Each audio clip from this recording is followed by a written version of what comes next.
Hello there, welcome back to our tutorial series on YouTube brought to you by the O3 Schools JAMB app. In this class, we'll examine the last chapter of the Lekki Headmaster, which is chapter 12, and it is titled Dawn.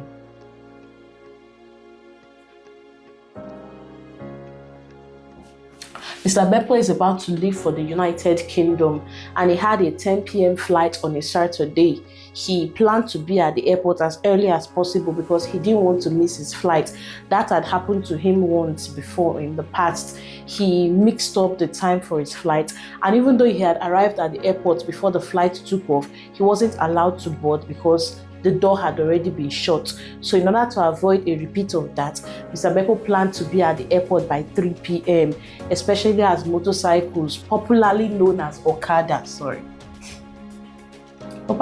popularly known as Okada, had been banned. They were reckless, often breaking traffic rules and getting involved in accidents. So since motorcycles had been banned, he knew he had to be as early as possible to avoid traffic congestions and the like. So Mr. Bepo was about to call or book a ride-hailing service when his landlord, Mr. Ogunwale,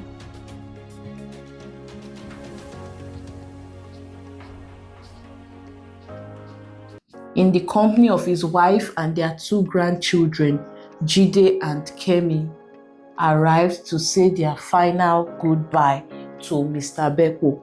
They offered to drop him at the airport. Mr. Bepo had earlier sold his car to the school accountant for 1.5 million naira, and he gifted his electronics to his landlady, that's the landlord's wife. So they offered to drop him at the airport, and he agreed. While they were about to set out, he got a call from the school's vice principal, Mrs. Grace Akpe. She was in the car with 3 other staff from Stardom, and they were on their way to Mr. Bepo's house. They wanted to join him to the airport, and although Mr. Bepo didn't see the need, he did not stop them since they were already close. So they went to the airport together. At the airport, Mr. Ogunwale and his family said their final farewell to Mr. Bepo and returned, but the staff of Stardom stayed with him until he finished the check-in process, and then they eventually left while it was getting late. After the final scrutiny, Mr. Bepo relaxed on a chair alongside other passengers as they waited for the boarding call. He soon dozed off, and in his sleep, he found himself once again at the Black Heritage Museum in Badagry, watching slaves undergo torture in the hands of their white masters on the way to the point of no return. He began to count the slaves as they filed into the ship, even as they were flogged repeatedly. Then a white man pointed at the ship and asked him to enter. Mr. Bepo woke up screaming.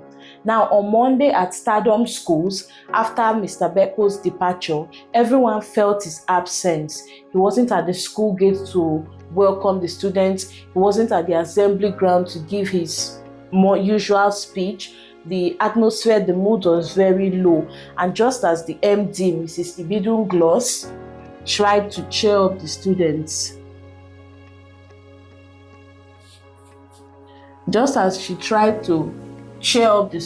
the principal arrived grinning and with his arms wide open as the students rushed excitedly to him, chanting the school's victory song. Mr. Bepo had decided to stay. Now, his decision to stay back shows his commitment to both the school, to the students, to education, to development of the country, all of that. Now, generally, the book The Lekki Headmaster is a masterpiece on leadership and resilience that also tried to touch on prevalent issues in Nigeria today.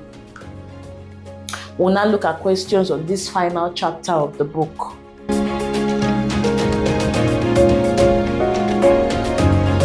Alright, so let's attempt some questions on chapter 12 of the book, The Lekki Headmaster. Who drove Mr. Bepo to the airport? His landlord, Mr. Ogunwale.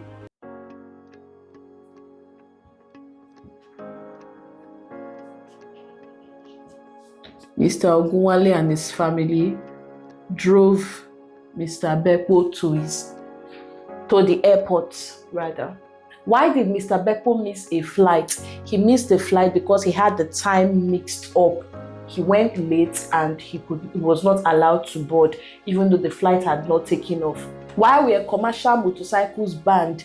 They were banned for their recklessness. They were banned because they often broke traffic rules, and they were also often engaged or involved in accidents. What did Mr. Bepo do with his electronics? He gifted this to his landlady, Mrs. Ogunwale, while he sold his car to the school accountant for the sum of 1.5 million naira. He gifted the electronics to his landlady. Lastly, why didn't Mr. Bepo leave? He didn't leave because, according to the book, his heart was in the school. His heart was in Nigeria, and he felt his mission was here, so he did not leave. As usual, there are more questions on the O3 Schools JAMB app. These are just a few that I picked for the purpose of this class. So if you download the O3 Schools JAMB app, you'll have access to more questions that you can use to test your knowledge after you must have read the book once, twice, or however number of times you wish to read the book. Also, please don't forget to like this video, subscribe if you are yet to, and comment if you have questions